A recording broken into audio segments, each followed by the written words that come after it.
Amores que matan. Autoría de Patricia Faur. Quinta parte. Estrés conyugal. 5.1. Los vínculos. Estresores o protectores. Yo no quiero que nadie se imagine cómo es de amarga y honda mi eterna soledad. Cita de Gardel y Lepera. En soledad. He sabido desde hace tiempo que el aislamiento empeora la calidad de vida y puede ser un factor de riesgo tan importante como el tabaquismo, la obesidad o el sedentarismo. Existen muchos estudios que documentan el hecho de que las personas que viven en pareja son más saludables de las que no lo están. La hipótesis se sostiene en el hecho de que tienen más recursos materiales, mejores hábitos de salud, menos estrés y más soporte social. Sin embargo, estos estudios no nos recuerdan lo que sucede en las relaciones conflictivas. No existen dudas de los beneficios de estar en una buena pareja. No obstante, la calidad del vínculo es lo más importante, ya que una relación insatisfactoria puede ser mucho más perjudicial para la salud que la soledad. El término estrés ha sido históricamente utilizado para hablar de un estímulo, divorcio, mudanza, muerte de un ser querido, que podía funcionar como estresor o bien de una respuesta cuando se hacía referencia a los mecanismos para la lucha o la huida que el organismo pone en marcha frente al peligro. En las concepciones más modernas del estrés, no es el estímulo por sí solo el que desencadena una respuesta de estrés en el organismo. Lo que hoy se considera importante es la interacción entre estímulo y respuesta. Para que algo sea percibido como estresante, no solo se requiere que el estímulo sea vivido como una amenaza, un daño o que las demandas del medio sean excesivas. Lo que provoca un desequilibrio es el balance entre estos estresores y las defensas psicológicas que posee una persona. En este caso, es fundamental la evaluación que las personas hacen de esta amenaza. Los individuos perciben la amenaza de peligro de diferentes maneras en función de una serie de variables que incluyen su vulnerabilidad genética, su ambiente familiar, sus recursos materiales, sus rasgos de personalidad, su soporte afectivo. Es fundamental también ver cuáles son los recursos con los que se cuenta para afrontar la situación. Estos recursos son habilidades que poseen las personas para hacer frente a la adversidad. Incluyen tanto las herramientas cognitivas como conductuales y la valoración que un individuo puede hacer de ellas. Nuestro organismo está preparado para responder a las amenazas externas poniendo en juego toda una serie de mecanismos fisiológicos y psicológicos para enfrentar la situación. Esta respuesta es adaptativa y dura poco tiempo. El cuerpo y la mente pronto recobran su equilibrio original. En estos casos, la respuesta de estrés protege al organismo. En otros casos, esta situación de amenaza se prolonga en el tiempo. Cuando el individuo no logra adaptarse frente a esta amenaza y este esfuerzo de respuesta se extiende en el tiempo, o bien el estímulo amenazante persiste y la persona pone en marcha su mecanismo de respuesta una y otra vez, entonces se puede producir una respuesta que llamamos de largo plazo o estrés crónico. En estos casos, el organismo no tiene tiempo para recobrarse luego de su esfuerzo y el sistema se va agotando. En las situaciones de emergencia se activa en nuestro organismo un complejo sistema de respuestas que se conoce como reacción de emergencia y que prepara a nuestro cuerpo para la lucha o la huida. Esta reacción es sumamente apropiada cuando se desencadena frente a circunstancias que nos ponen realmente en peligro. Ahora bien, cuando los factores que producen tensión son percibidos como amenazantes de manera constante, el cuerpo pone en marcha otro tipo de respuestas que pueden conducir a la enfermedad. El síndrome general de adaptación descrito por Seeley comprende 3 etapas. 1. Alarma. El cuerpo moviliza el sistema nervioso autónomo para responder al estresor. 2. Resistencia. El cuerpo se enfrenta o se adapta a las exigencias del estresor. 3. Agotamiento. El cuerpo pierde su capacidad de enfrentamiento y se puede producir la muerte.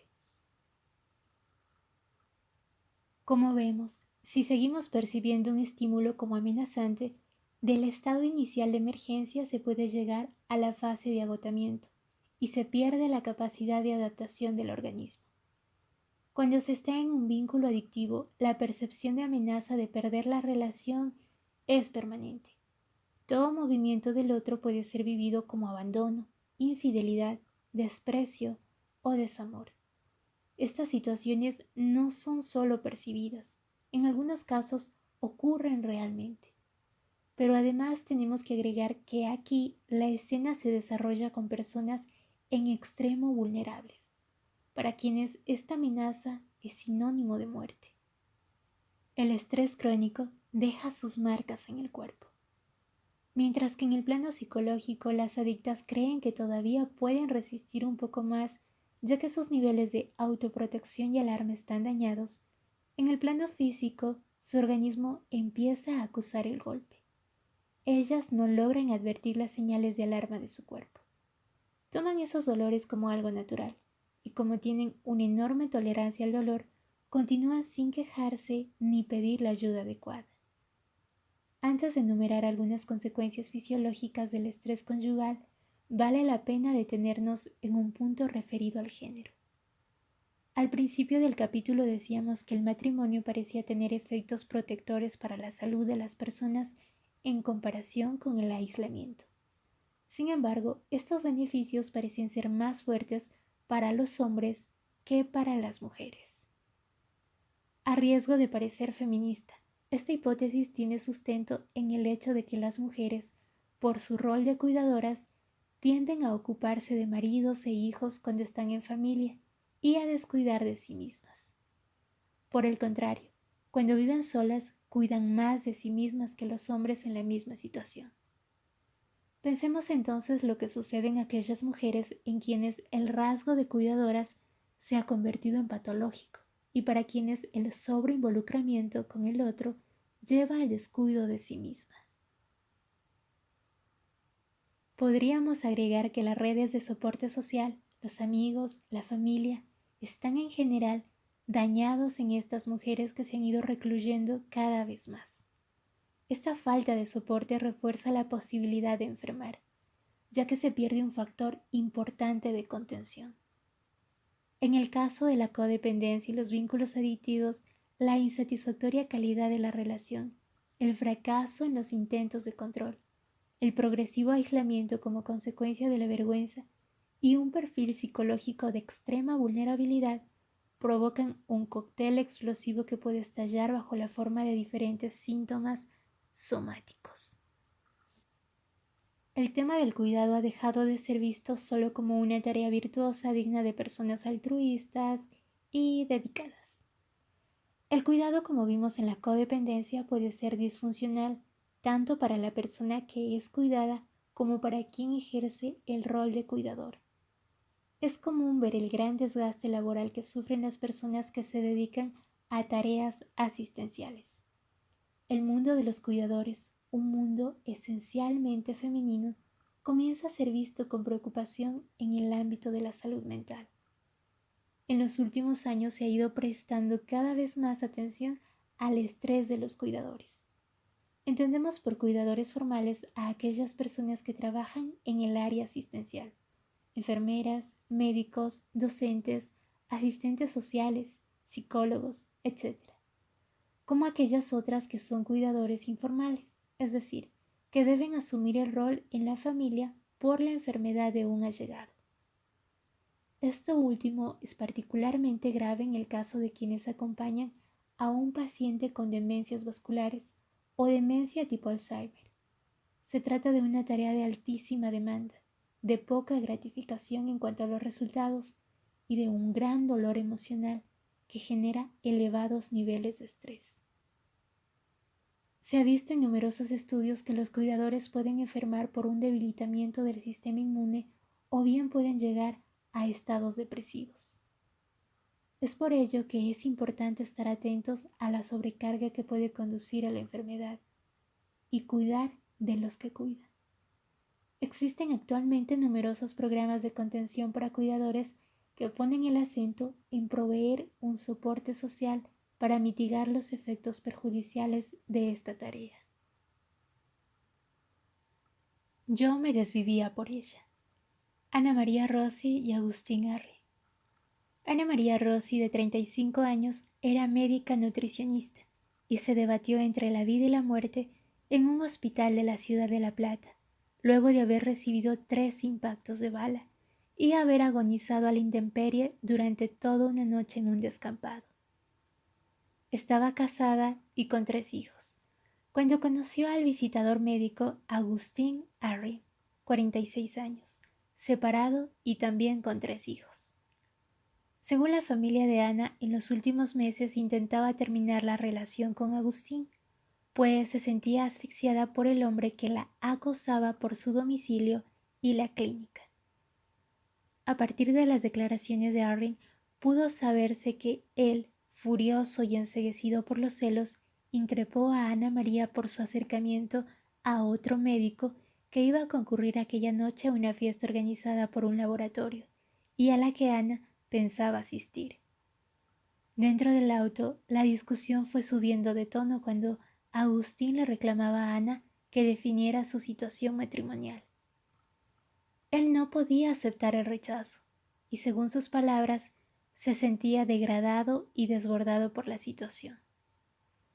Fue entonces cuando sacó el arma de la guantera y disparó 4 tiros a la mujer que decía amar. El cuerpo inerte cayó sobre él. Abrió la puerta del acompañante y tiró el cuerpo en un descampado.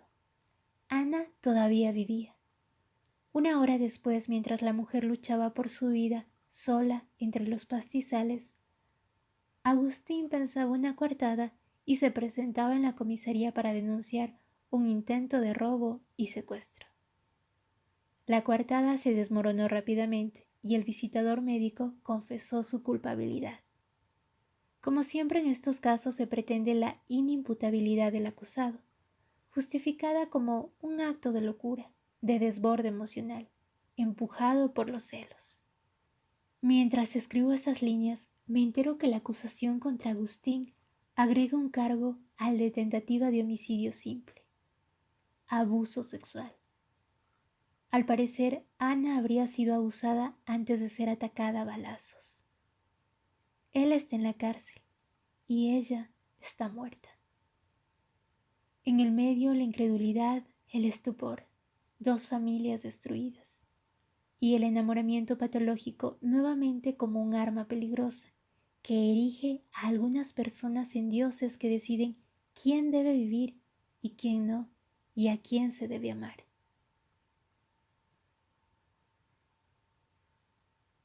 Regalo fatal. Lorena Paraines y Jorge Villegas. Era el día que cumplía 27 años. Lorena Paraines vivía entonces en Villa Luzuriaga. Había logrado liberarse de una relación violenta con un hombre con quien compartía su vida afectiva y laboral. Lorena era bailarina, joven y muy bella. Tal vez era demasiado para aquel hombre despechado, atacado por la furia y la posesión, y decidido a que esa mujer no podía dejar de amarlo. Nunca te vas a librar de mí, te voy a quemar y cortar en pedacitos. Esta fue la amenaza que estremeció a Lorena justo cuando daba el portazo para dejar definitivamente la casa que en el barrio de Pompeya había compartido con su pareja durante 5 años. Pero imaginó que aquello era solo una frase del momento, una expresión de despecho, nada más alejado de la realidad. Su expareja, Jorge Daniel Villegas, de 29 años, no se daba por vencido. Durante meses la siguió o la mandaba a seguir por la calle y le insultaba por teléfono, según contó ella. Esto fue extraído del diario Clarín.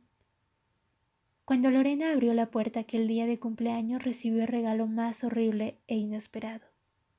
Un hombre joven le traía un paquete. Esto te lo manda Villegas, dijo. Sacó una botella que contenía ácido muriático y se lo arrojó a la cara. Lorena quedó desfigurada y con graves problemas en sus ojos. Sin embargo, ni las 18 operaciones por las que pasó, ni la furiosa venganza de aquel hombre perverso pudieron con ella. Las marcas quedaron en su rostro y en su alma, pero ella rehizo su vida, apostó nuevamente al amor, se casó y tuvo una hija. Continuó trabajando en la organización de eventos y proyecta una fundación para ayudar a mujeres víctimas de violencia. El instigador sigue libre, prófugo y con orden de captura. El autor material, René Firpo, fue detenido y confesó que actuó por encargo de Villegas. 5.2. Psicoinmunoneuroendocrinología. Estrés conyugal. Si te vas, no te vayas así. Llévate tu vida. Cita de Citarrosa. Si te vas. En las últimas décadas, el campo de la psicoinmunoneuroendocrinología se ha visto invadido por artículos que investigan las relaciones entre el estrés y los vínculos interpersonales. Como ya dijimos al comienzo, esta disciplina estudia la íntima interacción entre el sistema nervioso, las emociones, el sistema endocrino y el sistema inmune. La relación entre los cuatro sistemas es tan profunda que las respuestas incluyen la regulación y la expresión de genes.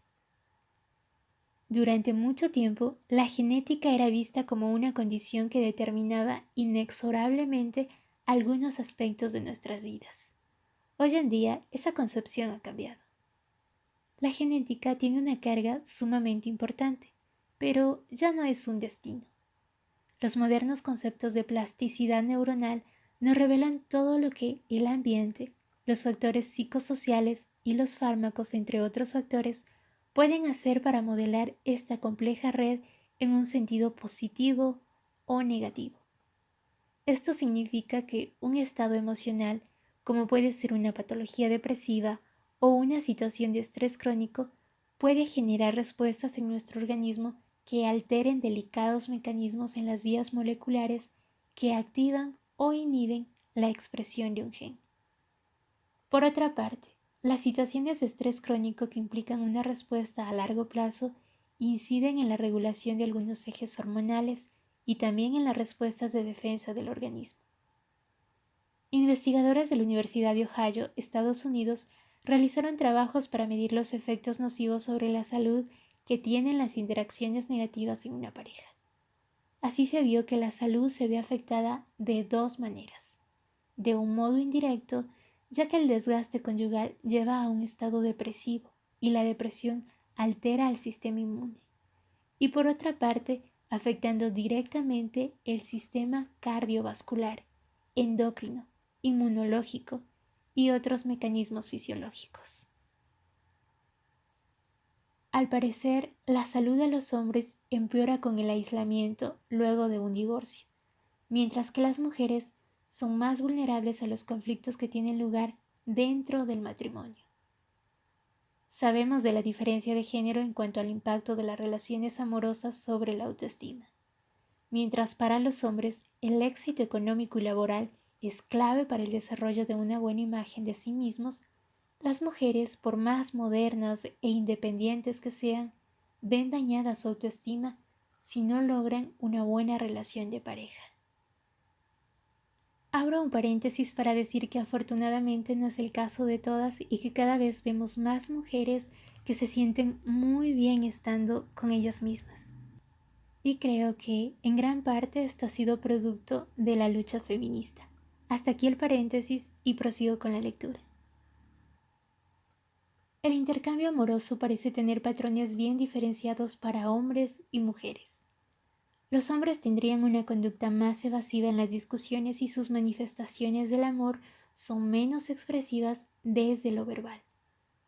Sus acercamientos íntimos están más regidos por el deseo sexual que en ocasiones puede estar disociado de los conflictos ocurridos en la vigilia. Para las mujeres, en cambio, es el cortejo, la seducción y el romance lo que fomenta su erotismo, por lo que Cuando ellos se ponen más evasivos, ellas se ponen más demandantes. Su demanda no es de sexo, sino de amor. Ellas necesitan amar y ser amadas, y esto es más importante que la manifestación del deseo erótico de ellos. Abro nuevamente un paréntesis solo para recalcar que está haciendo referencia a una socialización de lo que es o de lo que ha sido ser hombre o ser mujer en esta sociedad patriarcal, con sus roles muy específicos, con sus estereotipos muy marcados. Y no necesariamente significa que esto sea algo, entre comillas, natural o propio de un hombre o de una mujer. Simplemente es producto de una socialización. Hasta aquí el paréntesis y prosigo con la lectura. Ellas piden pruebas de amor y ellos se fastidian. Los hombres parecen ser más negadores del conflicto, por lo que ellas suelen ser las portavoces y las que comienzan con el planteo de las dificultades. Sus maneras de resolver los conflictos son diferentes. Las mujeres tienden a hablarlo todo, mientras que los hombres quieren muy pronto dar por terminada la discusión. No escuchan los argumentos de su pareja y amenazan con irse si sigue la pelea. Esta conducta evasiva resulta irritante para ellas, quienes quieren seguir la discusión hasta el final para llegar a algún acuerdo. Las mujeres son vistas por los investigadores como más demandantes. Tienen a menudo una actitud de queja o victimización, pero también son las que piden alternativas para mejorar la relación. A menudo son ellas quienes piden la entrevista para una terapia de pareja, una visita al sexólogo o reuniones de encuentros matrimoniales. La reacción de sus esposos al negar el conflicto y minimizarlo es terriblemente frustrante para ellas, y esa frustración es una gran usina generadora de estrés. En la experiencia clínica se comprueba que estos niveles de frustración son mucho mayores en aquellas mujeres que tienen un perfil de alta efectividad en otras áreas de su vida, dado que no se resignan con facilidad a renunciar a los intentos de cambio en la relación o en la conducta de su pareja. Son mujeres acostumbradas a trabajar arduamente y con esfuerzo para lograr un objetivo, y cuando esto no ocurre, experimentan una sensación devastadora. Las consecuencias de cada discusión quedarán marcadas en sus sistemas inmune y endocrino. Más aún, 24 horas después de haber terminado la discusión, la batalla continúa dentro del cuerpo de las mujeres con variaciones en sus niveles hormonales y el debilitamiento de sus defensas. Para el estudio realizado en Ohio, encabezado por la doctora Janice Kiecolt-Glaser, se tomaron 90 parejas de recién casados que fueron admitidas en la unidad de investigación luego de pasar arduas pruebas para evaluar su salud física y psíquica. También se les tomaron escalas para evaluar la satisfacción marital. Lógicamente, estos índices eran altos, ya que eran parejas de recién casados. Las parejas llenaban cuestionarios sobre las áreas en las que estaban en desacuerdo y se les pedía que discutieran durante 30 minutos. Mientras discutían, se les tomaban muestras de sangre a intervalos regulares para medir sus variables. Las sesiones de conflicto fueron grabadas y valoradas teniendo en cuenta estas categorías. 1. Agresión psicológica, amenaza, asco, desprecio. 2. Imputaciones. 3. Intentos por mejorar la relación. 4. Hostilidad no verbal. 5. Hostilidad verbal. 6. Autocompasión. 7. Conductas evasivas para renunciar a la discusión. 8. Búsqueda de aceptación. 9. Comunicación de los propios sentimientos. 10. Humor. 11. Discusión constructiva de los problemas. Las conductas negativas tales como sarcasmo, desvalorización, críticas y descalificación fueron asociadas con un incremento en las hormonas del estrés y un aumento de la posibilidad de expresar el virus del herpes de Barr. Estos niveles se acentuaban cuanto más hostiles eran las intervenciones. Pero lo realmente llamativo es que mientras estos cambios ocurrían en los cuerpos de las mujeres, los hombres no tenían grandes variaciones. Los cambios en el sistema inmune mostraban un claro debilitamiento de las defensas en las mujeres. Estos cambios se mantenían horas después, ya que ellas tienen recuerdos más vividos y detallados de las peleas. Estamos viendo probablemente los resultados de una mujer pensando y reviviendo la discusión durante todo el día, explica Kiekel Glaser. Muchas mujeres relatan que luego de haber tenido una discusión conyugal quedan devastadas y no pueden concentrarse en otra cosa, por lo que les resulta sorprendente que sus parejas por la noche sientan deseos de tener sexo, como si nada hubiera pasado o si ya se hubiera dicho todo. En las relaciones adictivas, la sexualidad funciona como una herramienta para retener al otro, por lo que la adicta siente que jamás puede negarse por temor a ser reemplazada. Por lo tanto, y a pesar de sentirse con rabia o enojo por la discusión de la vigilia, accede al sexo, lo que la hace sentirse internamente mucho más humillada. Mientras su razón y su dignidad le dicen que no quiere tener un acercamiento, sus emociones y sus miedos actúan de manera casi autónoma. Finalmente, el acto sexual le dejará nuevamente abierta la ilusión de que las cosas no están tan mal y todo puede cambiar. Cuando las personas están sometidas a una situación de estrés crónico, su sistema inmune, que es la barrera de defensa del organismo, se debilita, entre otras cosas, por los efectos de una hormona segregada en la glándula suprarrenal, el cortisol. El exceso de estos glucocorticoides actúa directamente sobre el sistema inmunológico y hace que el organismo esté más expuesto a contraer enfermedades. Por otra parte, los glucocorticoides tienen efectos nocivos sobre algunas regiones cerebrales, alterando, entre otras cosas, la memoria y el aprendizaje, y ciertos mecanismos de plasticidad neuronal. Como una metáfora cruel de su dolencia amorosa, estas mujeres tienen más probabilidades de sufrir problemas cardíacos que otra mujer que no vive estas situaciones de estrés. Le duele el corazón. Un estudio realizado por el Instituto Karolinska de Suecia destaca que las mujeres con enfermedad coronaria que sufren estrés conyugal triplican el riesgo de sufrir nuevos eventos cardíacos.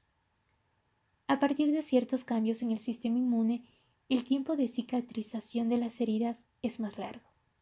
Podríamos decir que estas mujeres tienen una herida abierta. También puede desarrollar enfermedades autoinmunes. Confunde al enemigo y termina atacándose a sí misma. Es frecuente observar en la clínica que las personas que permanecen en este tipo de vínculos por mucho tiempo padecen síntomas físicos que son característicos, dolores de cabeza y dolores lumbares, problemas gastrointestinales, infecciones a repetición, desajustes hormonales, trastornos del sueño y la alimentación, caída de cabello y fatiga crónica. Si bien estos síntomas son penosos para quien los sufre, se puede decir que también son una buena señal de alarma. Una asistente a mis grupos solía decir: cuando no puedo parar, freno con el cuerpo. Y es que en este punto ya no hay más negación posible. El cuerpo avisa con una intensidad tal que no es posible hacerse el sordo. Muchas de las consultas se producen en este punto.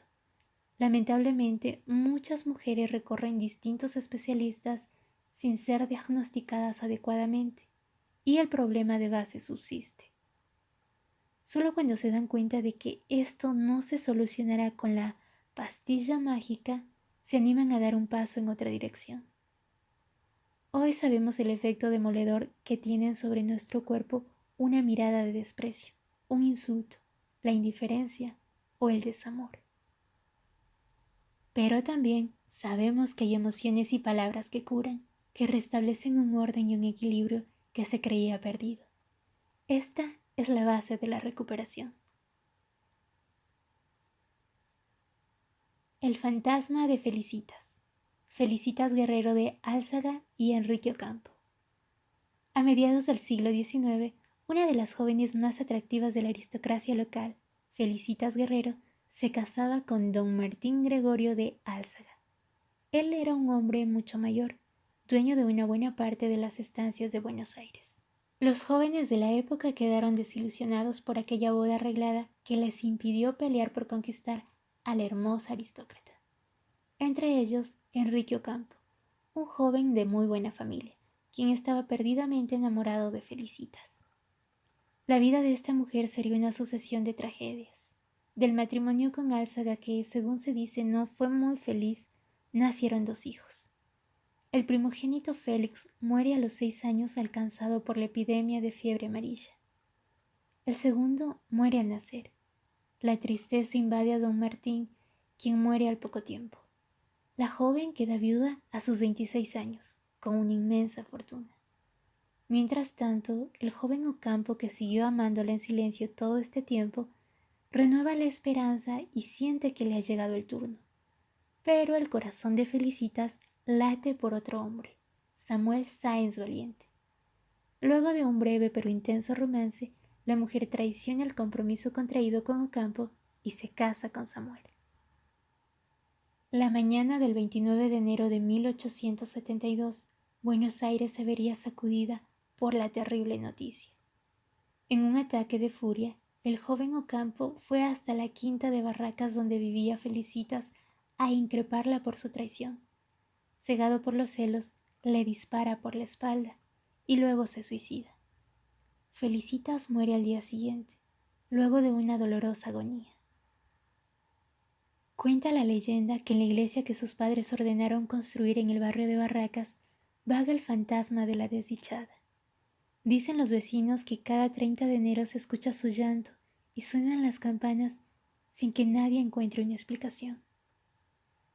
Las novias de Buenos Aires evitan elegir esta iglesia para casarse porque, según dicen, es portadora de desgracia.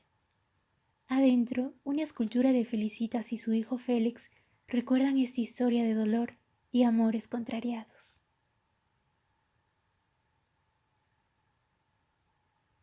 Balada de una loca. Juana la loca y Felipe el hermoso. Juana I de Castilla fue la tercera hija de los reyes católicos de España. Nació en Toledo en 1479 y antes de cumplir los 18 años estaba casada con Felipe de Austria.